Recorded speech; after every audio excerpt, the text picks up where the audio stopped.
You wake up, and your body is not your own. The flesh stretches beyond recognition. Every joint screams with each minimal movement. The skin burns and weeps. This is not metaphor. It is 1714, and you are Queen Anne of England. Your existence is a visceral horror, a woman whose body became her prison, whose throne was built on suffering. They carry you in a chair as if you were a bloated corpse. The servants cannot look at you. They cannot hold the gaze of what you have become. This is not a story about power. It is a story about flesh that betrays. What does it mean to rule a kingdom when you cannot even rule your own body, when every breath is a negotiation with pain, when your physical form has become a warning? But this collapse did not happen overnight. It was built, piece by piece, tragedy by tragedy. And each of those tragedies has a name. They carry you like cargo now, but you were not always ruins. There was a time before the collapse, before your body became a monument to failure. 17 pregnancies, 17 betrayals written in blood and silence. Each child was a promise that your blood could not keep. Some never drew breath. Some gasped for hours in the dim light, and one, just one, lived long enough to make you believe the curse had lifted. His name was William. He lived 11 years. Then he didn't. Your body was architecture, designed for a single purpose: produce heirs, secure the line, fulfill the contract of your existence. But architecture has limits.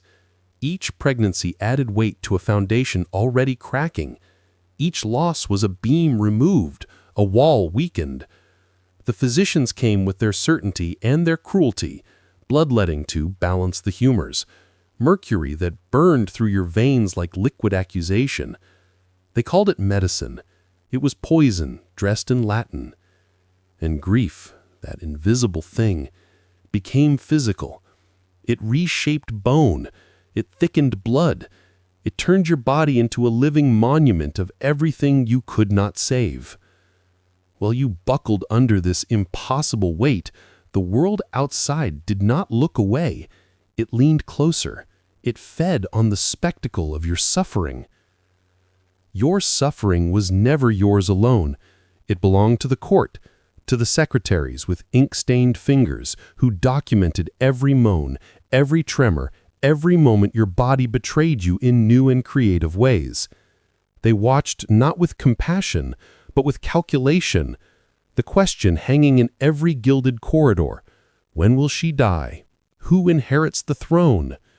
Your illness was performance, staged for an audience of vultures dressed in velvet. Physicians examined you, then reported to politicians before they whispered a word of comfort. Every symptom became state document, every groan a matter of international concern. This is the grotesque intimacy of royal decay, your humanity reduced to medical bulletin, your death date the subject of whispered bets and shadowed corners. Foucault spoke of bodies as sites of power and control. But what happens when your body becomes public property, when even your pain must be witnessed, recorded, analyzed? Sarah Churchill knew. Your Sarah. Once she held your hand through the early losses. Once she was the only one who saw you as Anne, not as womb, not as crown. But usefulness has expiration dates. She left, and you learned the cruelest lesson: even love is conditional. By July 1714, the watching had become unbearable. Something was about to break. You can hear everything. Every whispered argument outside your door about succession lines and political alliances.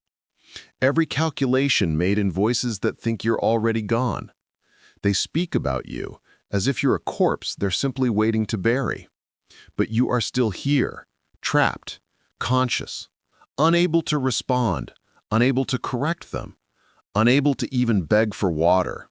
This is the existential terror no philosophy prepared you for, locked inside failing flesh, aware but silenced, watching people dissect your legacy while you're still trying to breathe. It feels like being buried alive, like drowning in air, like screaming into a void that swallows every sound before it reaches your lips. Sartre said hell is other people, but he never experienced this. Hell is other people who cannot see you are still a person. Dozens of bodies crowd your chamber, and you have never been more alone. Then a moment. A servant adjusts your pillow with actual gentleness. A physician speaks to you, not about you. These tiny mercies feel enormous when you're this small. But you recognize this horror. You've seen it before, in your own family. This nightmare has historical precedent, and the memory crawls toward you through the fever. This isn't just Anne's nightmare. It's the Stuart curse made flesh. Generations of bodies failing, heirs dying, power dissolving like sugar in rain. Her father, James II, died in exile, dethroned and forgotten. Her sister Mary, dead at 32 from smallpox that turned beauty into horror. William, Mary's husband, thrown from a horse that stumbled on a molehill. Such an absurd death for a king. And the children. God, the children. Stuart wombs were graveyards. Stuart nurseries, haunted houses. Anne's 17 dead were not anomaly. They were pattern. Were the Stuarts marked for extinction? Was her body the final proof of some ancient curse? Blood too royal to survive its own weight? No. There was no supernatural judgment. Only the brutal intersection of inbreeding that weakened bones, primitive medicine that poisoned more than it cured, and the physical toll of being breeding stock for empires. But did Anne know? In those final days, trapped in her failing flesh, did she understand she was the end of something? The last Stuart monarch, the period at the end of a sentence written in blood. Now, in July heat, even breathing becomes work. Each inhale, a negotiation. Each exhale, possibly the last. July 1714. London suffocates under summer heat that turns everything into nightmare. Anne's apartments reek, infected flesh, medications that mask nothing, a body actively dying. Sweat-soaked sheets cling to swollen skin. Her breathing sounds like something dragging across gravel. Servants open windows that bring no relief, only more stagnant heat that makes the stench unbearable. Then the stroke arrives, not as a medical term, as experience. Her face suddenly slackens, half of it falling like melted wax. Words become noise, sounds without shape. And the worst part? She knows. She is conscious, trapped inside a flesh that refuses to respond, screaming without voice, reaching without hands. The claustrophobia is not just the suffocating room. It is her own body becoming tomb while she still breathes. But outside that stifling chamber, the political machinery does not stop. It accelerates. The vultures are no longer waiting. They are already tearing. The physicians document everything with cold precision. Rising fever, 104, then 105. Breathing increasingly labored, shallow, desperate. Moments of convulsion that shake the bed frame. Pulse erratic, then weak, then barely detectable beneath swollen skin. But the reports don't capture this. The rattle deep in her throat like stones grinding. The way her skin shifts from flushed to gray to something almost translucent. The specific sound of someone drowning from the inside. And they don't stop. Even now, they bleed her. Dark blood pooling in basins while she weakens further. Mercury doses continue, burning through what little strength remains. Each treatment meant to save her only accelerates the exit. This is medicine as philosophical cruelty. Hope weaponized, suffering prolonged in the name of duty. The physicians exchange glances. They know. They've known for hours, maybe days. But knowing and saying are different things. To speak her death aloud is to trigger political machinery, to choose sides in wars not yet declared. So they stay silent and watch her fade. But Anne, even now, is trying. Her lips move. Her throat works against the paralysis. There are words trapped inside, fighting to escape before the body gives up entirely. Her lips move. What is she trying to say? Some, who watched, claimed she called for her children, William, Mary, and Sophia, names of ghosts crowding the room. Others insisted she asked about succession, about who would inherit. Her duty burned so deep it survived the stroke. Maybe she was just begging for it to end. We'll never know. The words stayed trapped behind paralyzed tongue, behind throat that wouldn't obey, behind the fundamental collapse of language itself. Fragments, broken sounds, syllables that meant everything to her and nothing to anyone listening.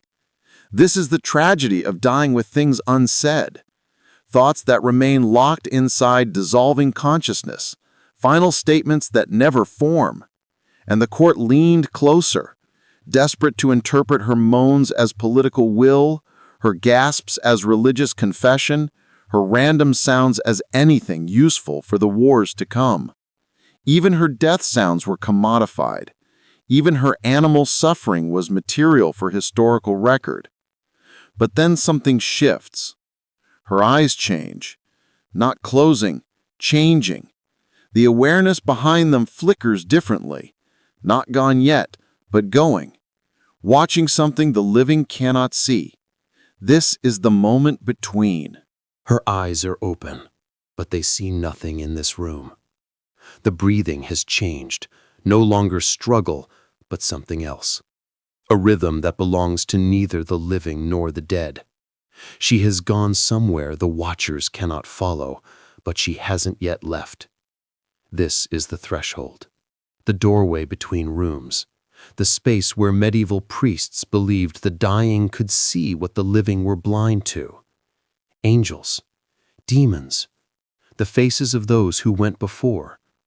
Is she seeing her children now? William reaching for her hand?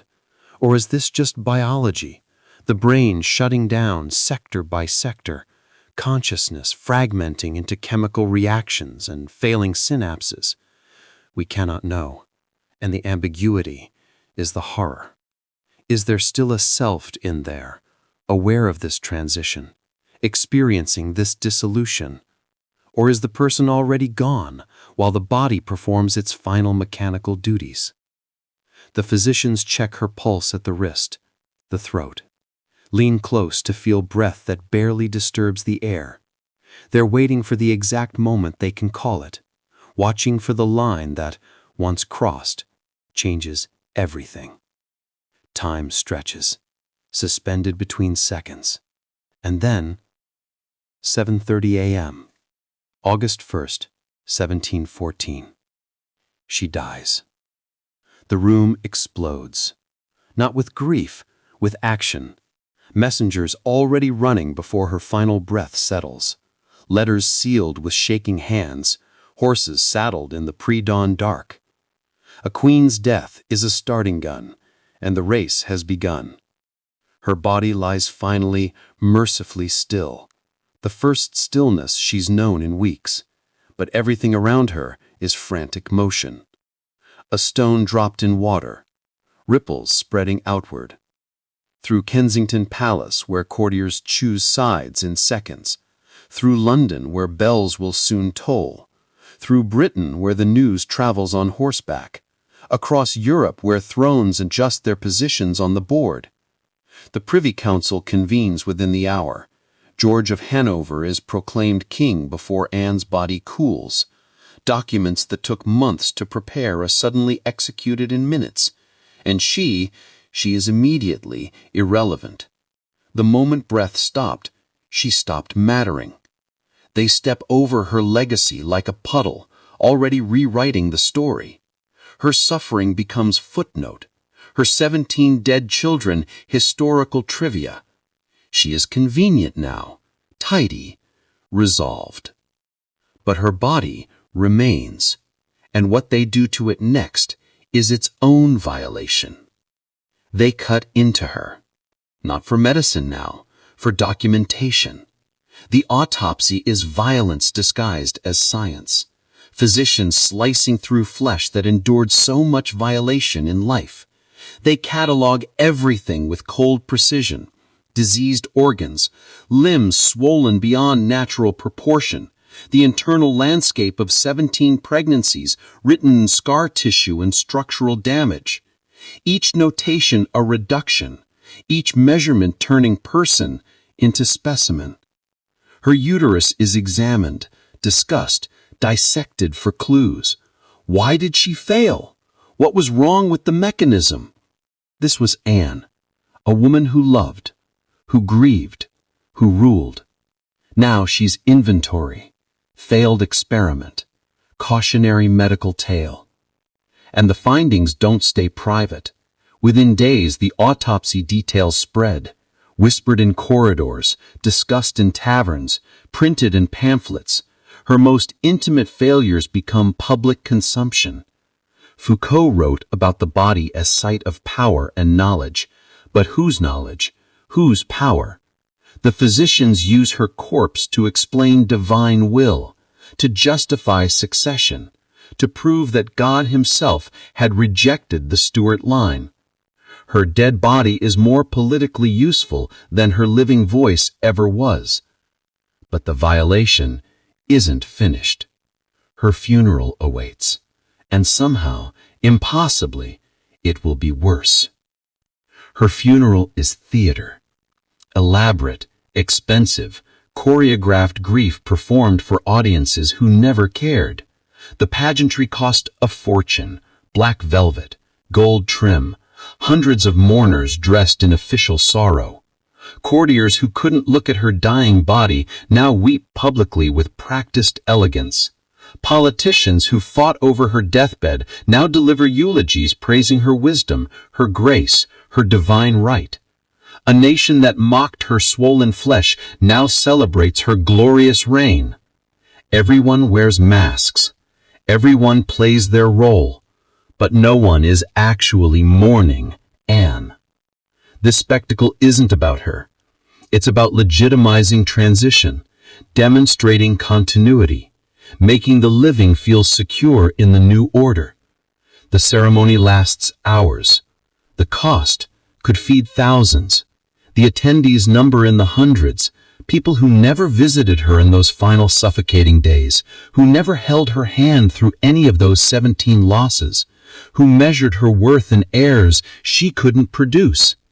Beneath the gilded performance, beneath the rehearsed tears and formal prayers, a darker question crawls through the cathedral. What did her life actually mean? What remains when we strip away the crown, the title, the political necessity? Who was Anne, really? Let's do the terrible math. 17 pregnancies, 17 losses, 49 years of existence, decades spent as political instrument, as breeding stock, as body valued only for what it could produce, and it produced nothing that lasted. Was it worth it? Don't look away from the question.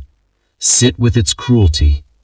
Royal systems run on utilitarian calculus, individual suffering justified by dynasty, by stability, by the abstract good of the nation. One woman's pain weighed against the security of millions. The equation is supposed to balance, but Anne breaks it. She suffered enormously, more than most could endure, and still failed to secure succession. Her pain had no purpose, no redemption, no meaning within the framework that demanded it. The ledger doesn't balance. The scales tip toward pure loss. This is the horror of being born into systems designed to consume you. She did everything asked, endured every violation, accepted every role assigned, and still it wasn't enough. Still, history records her as failure. Still, the word most associated with her reign is tragic, as if tragedy were her fault, not her circumstance. Her ghost haunts a specific question, one that echoes through every gilded corridor. What do we owe the people we sacrifice? Would Anne have chosen this? The question is impossible, Choice wasn't currency available to royal women born in 1665. She was 5 years old when her life's purpose was already decided. But ask it anyway, because the impossibility reveals everything. Imagine an alternate man, childless by choice, her body her own, ruling without the shadow of succession panic hanging over every decision, free from the physical destruction of pregnancy after pregnancy after pregnancy. An Anne who could simply exist without being constantly, brutally reminded that her existence had one purpose and she was failing at it. But that Anne was unthinkable, not just difficult, literally inconceivable within her context. No door led to that life. The path was never even visible. This is the tragedy we rarely name, lives lived entirely in service to expectations that destroy them. Can we mourn a person who was never allowed to exist? Can we grieve for the Anne beneath the Queen, the woman buried under the weight of what she was required to be? The question hangs unanswered, but it connects to now. We still build systems that consume people, still justify individual suffering for collective abstractions, still measure worth by function rather than humanity. Anne's ghost asks, when will we stop? Anne died 3 centuries ago, but her horror wears modern clothes. The specific nightmare shifts, body as political tool, suffering as duty, worth measured by what you can produce for systems that will never love you back. But the fundamental dynamic remains. We still build worlds that treat flesh as means rather than ends. The worker who can't afford to be sick, whose body's failure becomes moral failing. The woman whose value is calculated by her capacity to bear, to nurture, to give until empty. The person whose body becomes prison, whose pain is dismissed because acknowledging it would be inconvenient for those who benefit from their suffering. Anne's story breathes in modern lungs because the equation hasn't changed. Individual destruction justified by collective need. Systems that consume people, then replace them. Expectations that destroy, then blame the destroyed for breaking. Her 17 dead children echo in every person told their suffering is necessary, their breaking inevitable, their worth conditional on what they produce for systems that will never love you back. This isn't metaphor, it's pattern. The costumes change, crown to cubicle, court physicians to corporate wellness programs, but the music plays the same. Still, beneath all the echoes and parallels, beneath the symbol she's become, there was a specific woman, Anne. Let's return to her. Strip it all the way. The crown, the succession crisis, the political machinery, the symbolic weight. What remains? A woman who loved playing cards, who kept spaniels that slept in her chambers and brought her more comfort than most courtiers, who laughed at jokes we'll never know, who had a friendship with Sarah Churchill that was real before it became weapon, that meant something before politics poisoned it. Anne liked music, she had favorite foods, small private joys that went unrecorded because they weren't historically significant, because they didn't serve the narrative of tragic queen and national crisis. History erases these details in favor of drama. We remember her 17 dead children, but not whether she sang to them in the womb. We catalog her political struggles, but not whether she was kind to the servants who carried her, whether she said thank you, whether she saw them as human. Every historical tragedy is also just a person. Before the lesson, before the symbol, before the 300-year echo, she was Anne, a woman who wanted things, who hurt in ways beyond physical, who deserved to be loved for herself, not for what she could produce. That person deserved better. Much better. Now comes the moral weight. We cannot change what happened to Anne, cannot reach back through 3 centuries to spare her the pain, to give her children who breathe and grow, to make her death gentle instead of suffocating. But we can witness it truly. We can refuse to turn her suffering into spectacle or easy lesson, into footnote or cautionary tale. We can acknowledge what was done to her. She was used. Broken by systems that never cared about her personhood, only her function. And this was wrong, not inevitable, not justified by the times or the way things were. Wrong. What do we owe the dead who suffered? At minimum, the truth. At minimum, the refusal to pretend their pain was noble or necessary or part of some grand design. History overflows with ands, people consumed by the machinery of their eras, their breaking written off as cost, of progress, of order, of dynasty. We honor them not by forgetting, not by sanitizing, but by looking directly at what was done and naming it. In that final moment, in the stillness after so much suffering, after 49 years of being valued only for what her body could produce, Anne was finally, mercifully free. But it should have been different. She deserved better. They all do.